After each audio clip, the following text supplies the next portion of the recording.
Hi, and welcome to Random Rogers Big Picture, special March Madness edition. I make the same joke every year. It's March, and my wife's mad. Okay, so a couple of things on the agenda this week. First is kind of an example, which is kind of the blowing up of most, if not all, of the Macquarie infrastructure products. What prompted me to mention this is there was an article in the Wall Street Journal on Friday talking about not the ones that trade here, but some of the ones that trade in Australia. There's Macquarie Airports and Macquarie Infrastructure Group, I think is one of them, all down a lot. The U.S. traded ones are all down a lot. There's MGU and MFD. Those are closed-end funds, and they are down something in the neighborhood of 65% in the last year. That Macquarie Infrastructure Trust, which is MIC, is, last I looked, it was somewhere in the neighborhood of $1. And it's the MIC I want to focus on because I used to own that for clients, and I sold it at a little under $4. I think I sold it at $3.87. I thought that was a fantastic investment vehicle. It paid out enormous dividends for a while, and at some point in there I mentioned that it's a transaction heavy vehicle, and so it might slow down the transactions and weigh on the product. I didn't foresee it going to $4 and ultimately down somewhere near $1, and so it would be absolutely correct to say that I absolutely got that one wrong. If I, had, looking back, it hung at $10 for a while, and I'm, should I sell it? Should I not sell it? And I decided not to sell it. I guess as Roger Clemens might say, I underestimated the full impact of what the whole financial crisis and, seizing up of capital markets and so forth, what that would have on this particular fund. And, that contributed mightily. I mean, that's pretty much the whole story. To this thing going poof. So the kind of good news about it, though, is if you look back, I wrote about this thing quite a bit, and I also, as I do with everything I ever talk about having a very small weighting, 2 or 3% in just about everything. I bought this thing. I first bought in the mid or high 20s, maybe 27 or 8, something like that. It went as high, I believe, as 48, and then it imploded. It kind of went down, a lot at different times. It would level out for a while and then phew, hit another air pocket and drop down. So the one holding unambiguously blew up, but the notion of moderate weightings spared me the consequence of getting this wrong, and this is a crucial thing to understand. Is people get in trouble in a lot of times with two different things. They misuse leverage and they take oversized positions. And it's crucial to just creating problems for yourself. And so while I wish the thing wouldn't have blown up and I wish I would have sold it higher or whatever, I didn't. From the standpoint of I know ahead of time I'm going to get some wrong. This was one that I got wrong.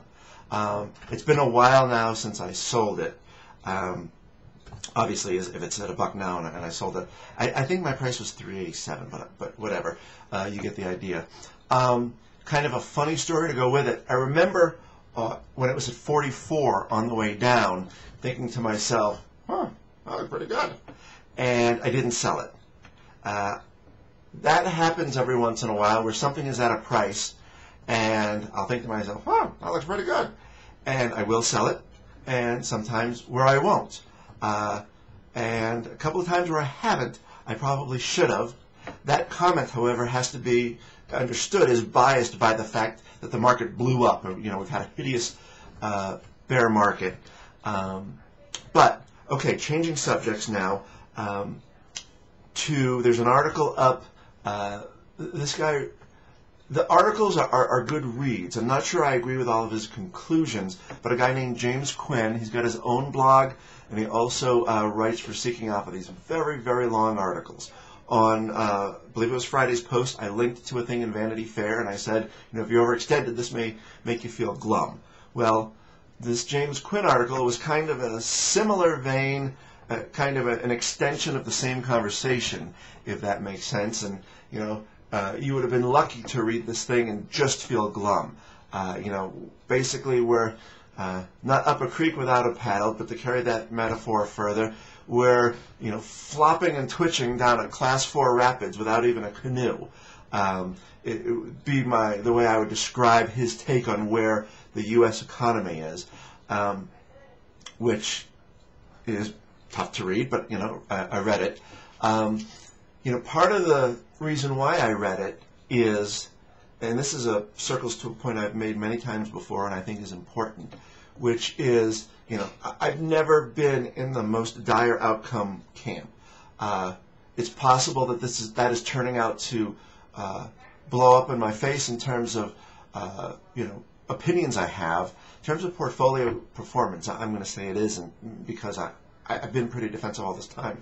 But in terms of things I talk about, I get interviewed a little bit. Those things, I end up looking wrong, which is fine. I rather care, the portfolio is more important than your ego, right? But with this Quinn piece, to me it was also a validation of, how important it is to have a very simple financial life, which is not to be overextended. One of the things that's going to get away from us cost-wise is going to be healthcare. Well, how do you deal with healthcare? You eat well and you exercise. 86 the soda. That'll solve, I was going to say solve half your problems, which is hyperbole, but you get what I'm saying. If you're young and fit, or even just fit and not so young, if you start paying more attention, if you don't already, to your diet and the manner in which you exercise, you're going to stave off a lot of these problems. Financially, that stands up as well. If you have a credit card, I haven't had a credit card debt since like 1991, something like that. I got maybe it was 1990. I got a big bonus. 1990. I got an enormous check when I was working at Lehman Brothers, and paid off the credit card debt I accumulated in college, and that was the last time I paid interest on a credit card. Except I made a mistake on a current card, and I missed a payment date by a day or something like that.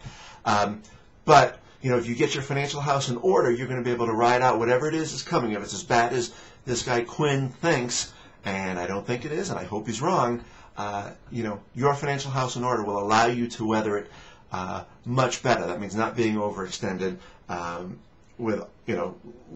Here's the way I put it. And I've said this before, who's richer? The person who makes $100,000 and lives like he makes $200,000, or the person who makes $20,000 and lives like he makes $10,000? This is the way I try to live my life, just for the very purposes that I don't want to have to freak out if something bad happens with my business or anything else. I don't have to worry about not having a place to live or not being able to keep the electricity on, that type of thing.